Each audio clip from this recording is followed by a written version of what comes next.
ভাই এই পাকাটি কাঞ্চনদার কিন্তু ভাই জোশ আছে বলতে হবে ভাই, তিনটে বিয়ে করার পরেও ভাই এখনো কতটা জোশ ভাই। ক্যামেরা ফ্যামেরা হচ্ছে না, ফেলে দে বাড়া তোর বালের ক্যামেরা, ফেলে দে ক্যামেরা ম্যান, সেটা কী করতে এসেছিস এখানে, কী করতে এসেছিস? আমার একটা ক্যামেরা ঠিক মতো করতে পারিস না? তিনটে বিয়ে করছি, আমার শরীরে একটা জোশ ভরা, আমার রগে রগে পুরো জোর বেশি, আমার ওখানেও জোর বেশি, মানে আঁটুতে পায়ে গায়ে সব জায়গায় জোর বেশি, আর তোরা ক্যামেরা করতে পারছিস না?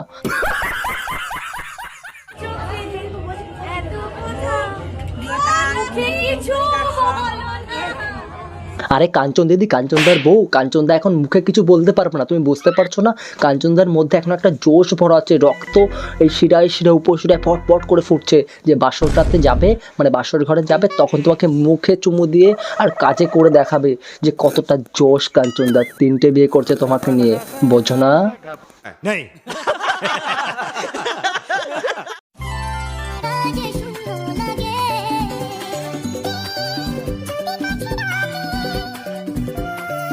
আরে কাঞ্চনদা কী করছো তুমি? এটা তো বাসর ঘর না, তুমি এখানে পাবলিকদের সামনে চুমুচাটি কেন করছো? এটা কি বাসর ঘর? তোমার কি লজ্জা শরম একটু নেই? ও তোমার লজ্জা থাকবে কি করে? তোমার তো তিনটে বিয়ে, তোমার তো লজ্জা সব ওখানেই শেষ হয়ে গেছে, মানে তুমি তো সব লজ্জা মাথা খেয়ে ফেলেছো তিনটে বিয়ে করে। चीटिंग चीटिंग चीटिंग करता है तू।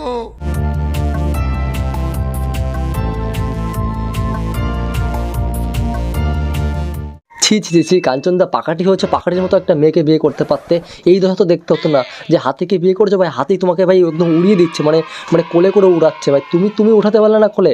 তুমি তো পারবে না, তুমি তো পাকাটি, তো পাকাটির মতো একদম চিকুন চাকুন, তুমি তো কী করে পারবে বলো? গাইস তোমরা এখন মনে মনে ভাবছো যে তাহলে ভাই এই মালটা তো এখনই দাঁড়াতে পারছে না ঠিক মতো, তাহলে বাসর ঘরে গিয়ে কী করে দাঁড়াবে? গাইস তোমাকে বলে রাখি, কাঞ্চনদার নাম, ঠিক আছে?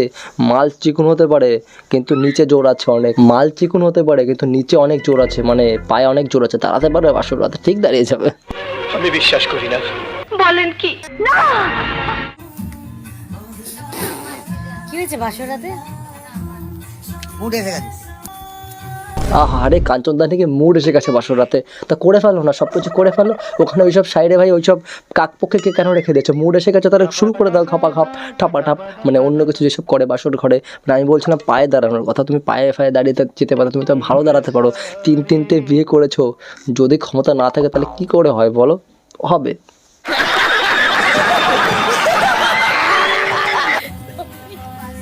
আমাদের একটা বন্ধু এখনো আসছে, ফুল তার কাটা।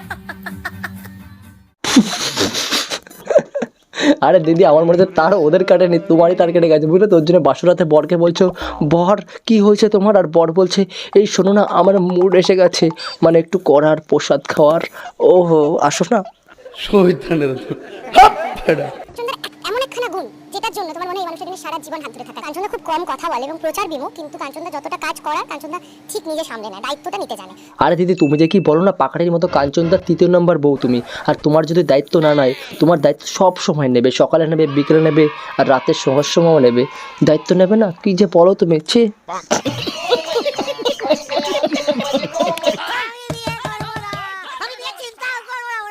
বিয়ে তো তোর সাথে এমনিতেই দেবো না, দরজা ভাঙতো গুছিয়ে খেলা।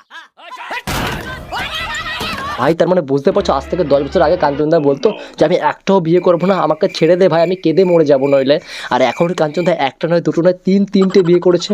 তাও আবার দেখতে হবে এই চিকুন চাকুন শরীরে, মানে কত জোর ভাই শরীরে। অ্যাকচুয়ালি কী বলো তো, অ্যাকচুয়ালি শরীর দেখে লাভ নেই, নিচেরটা কত বড়, মানে কতটা দাঁড়ায় সেটার উপরে ডিপেন্ড করে, পাটা কতটা দাঁড়ায় সেটার উপরে ডিপেন্ড করে। ঠিক আছে কাঞ্চনদা, চলবে। তো হয়ে গেছে আজকের ভিডিওটা এতটুকু। এর মধ্যে সবচেয়ে কোন পার্টটা বেস্ট লাগলো এটা অবশ্যই কমেন্ট সেকশনে জানাতে ভুলবে না।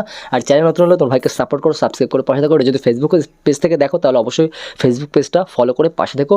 তো চলো দেখা হচ্ছে কয়েকটা নেক্সট ভিডিওতে, ততক্ষণের জন্য বাই।